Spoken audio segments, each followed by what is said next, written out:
You will never understand the damage you did to someone until the same thing is done to you. Karma has no menu. You get served what you deserve.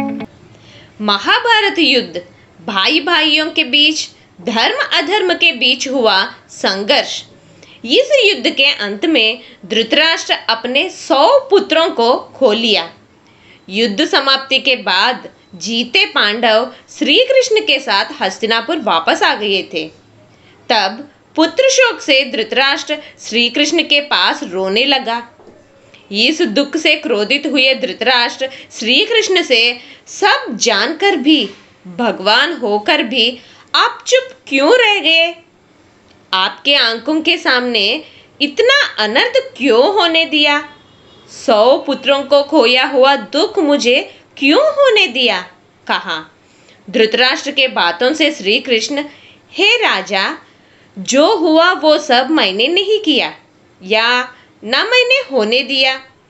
आज तेरा पुत्र शोक का कारण तुम और तेरा पूर्व जन्म के कारण ही है, कहा और धृतराष्ट्र के पूर्व जन्म के बारे में ऐसा बोलने लगा। 50 जन्म पहले तुम एक शिकारी थे।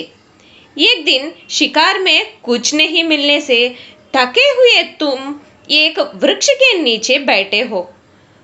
उस झाड़ पर 2 पक्षी घोंसला बनाकर अपने अंडों को संरक्षण करते हुए बैठे थे। तुम वो 2 पक्षियों को मारने की कोशिश किया, पर वो 2 आपके बाण से बच गए। उस गुस्से में आप वो 2 पक्षियों के सामने ही उनके घोंसले में रखे हुए उनके 100 अंडे को तोड़ डाला। अपने आंखों के सामने ही अपने 100 अंडे तोड़ा गया तो भी 2 पक्षी निस्सहाय स्थिति में कुछ नहीं कर पाए। उस दुष्कर्म का प्रतिफल तुझे इस जन्म में अनुभव करना पड़ा।